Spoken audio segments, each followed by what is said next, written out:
My name is Belinda and I'm going to be talking about postoperative pain management. Pain is defined as an unpleasant sensory and emotional experience associated with actual or potential tissue damage. Pain is subjective and unique to the individual. Therefore, implementing a uniform approach to pain management will not suffice, as what may work for one patient may not work for another. The management of postoperative pain has been below par for decades and remains a challenge for our patients and the healthcare system. As demand for surgery increases, the need for adequate postoperative pain management is more crucial than ever. There are several negative outcomes that result from inadequate postoperative pain management. It can lead to extended stays in hospital, postponed rehabilitation, delayed recovery, increased readmissions, and poor overall patient satisfaction. Finally, uncontrolled postoperative pain can lead to chronic pain, which can be much longer lasting than the initial trauma.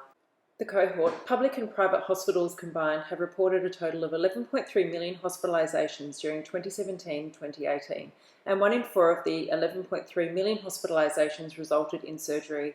Included in the 11.3 million hospitalisations were 2.3 million elective surgery admissions. The problem. Adequate postoperative pain management is challenging as pain is subjective to the individual. Therefore, a unique management and treatment plan must be tailored towards each person. Unfortunately, there have been unremarkable improvements in postoperative pain management despite the advancements in pain mechanisms, pharmacology, and accessibility to new drugs and devices. Postoperative pain management must be dealt with swiftly to prevent complications. Despite the advancements in nursing care, there is significant evidence that shows patients are still having to cope with postoperative pain. Ultimately, if postoperative pain can be managed and controlled promptly, it will result in brief hospital stays, increased patient satisfaction, early mobilisation, timely rehabilitation, and reduced financial burden on the hospital system. Factors that can exacerbate post-operative pain are younger age, female, smoker, history of depression and anxiety, higher BMI, preoperative pain, and sleep difficulties. Consequences of post-operative pain. Morbidity. Inadequate post-operative pain has the potential to affect both physiological and psychological well-being. Physiologically, it can lead to issues throughout the body and cause significant changes in most organ systems. Unrelenting post-operative pain can impact psychologically and lead to sleep problems, anxiety, and demoralisation. Chronic post-operative pain. A major issue with uncontrolled post-operative pain is the potential development of chronic pain. Chronic pain is characterised by pain that remains 2 months after surgery, which is longer than the general healing time. This can impair physical function and mobility, which delays recovery and in turn affects an individual's quality of life and well-being. Prolonged opioid use. Hyperalgesia has been related to chronic pain, however it can develop with acute pain also. Hyperalgesia reduces pain tolerance and decreases pain threshold. Opioids administered perioperatively have been shown to increase post-operative pain and increase consumption of opioid analgesics. Physical dependence of opioids can start very early from 20 to 25 days and if ceased quickly will lead to withdrawal symptoms. Economic impact on health. Uncontrolled pain relief leads to increased hospital stays and financial burden on the hospitals. Inability to mobilise and complete rehabilitation due to insufficient pain relief causes a delayed discharge, increased readmissions, and general increase in cost due to longer time in hospital. Best practice pain assessment. The first step in implementing a treatment plan begins with a pain assessment. Self-reporting is the most accurate source of information on patient pain level. The patient can provide the most reliable information regarding their pain. The numerical rating scale, NRS, is utilised by asking the patient to rate their pain scale on a scale of 0 to 10. 0 is no pain and 10 is the worst pain possible. The face's pain scale is used to assess the amount of pain by observing the patient's face. This is a useful tool for the elderly, young children, and cold patients. PQRST is a useful tool to obtain a more structured assessment. PQRST is systematically undertaken to gather as much information relating to pain as possible. Nurses have the greatest amount of patient contact, so they should be undertaking regular pain assessments and reassessments.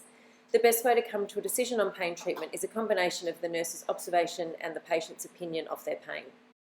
Pharmacological treatment. Patient-controlled analgesia. PCA is a machine that administers opioids intravenously and is controlled by the patient. The patient will require education on the use of the PCA. Regional analgesia, peripheral nerve blocks. They provide adequate analgesia without many systemic side effects. Opioid analgesics. Opioids are presently the gold standard of prescribed analgesic pain relief for patients with moderate to severe pain after surgery. Opioids are very effective, however they do have some major drawbacks such as oversedation, nausea, vomiting, constipation and respiratory depression. Long-term opioid use can be a risk factor for acute pain transitioning to chronic pain.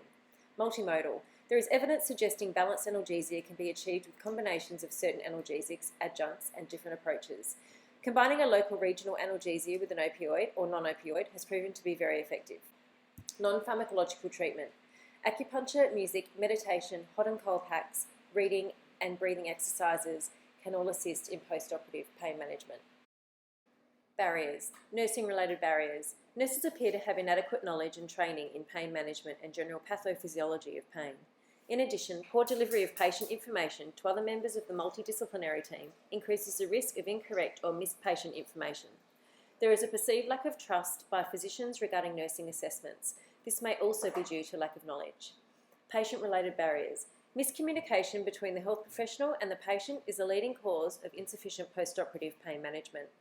There is also a general lack of understanding and acknowledgement of cold patients. Racial and ethnic minorities are most at risk for inadequate pain relief. Recommendations. Recommendation 1. Communication. All members of the multidisciplinary team need to engage in clear and concise communication with the patient. To eliminate misunderstanding, communication tools and frameworks should be used. The ISBAR handover. The ISBAR handover ensures that the correct information is passed on and reduces the likelihood of missed data. It assists the person to communicate in a structured and focused manner, and this will allow for standardised communication between all health professionals involved in the patient's care. If ISBAR is correctly used, the patient will receive the best treatment and management plan. Every health professional that is involved will be aware of the patient's needs, situation, and recommendations. Recommendation 2. Patient and family education. The health professional should provide not only patient-centred care, but incorporate family-centred care. Provide them with information on different treatment options for their pain management. A called patient may require a translator to ensure they receive the correct information. Patient education can assist with overall patient satisfaction. Thorough peri-operative planning can assist with relieving anxiety and the unknown by informing the patient of their plan and goals post-surgery. Recommendation. Increased education for nurses. Although pain assessment is ultimately self-reporting, nurses still need to recognise signs of uncontrolled pain. There are various shortcomings and poor post-qualifications in pain management. It has been reported that some nurses' ability to recognise symptoms and signs of pain is severely lacking. Effective training, interactive learning, and individual feedback can be effective. Thank you for listening. Here are my references.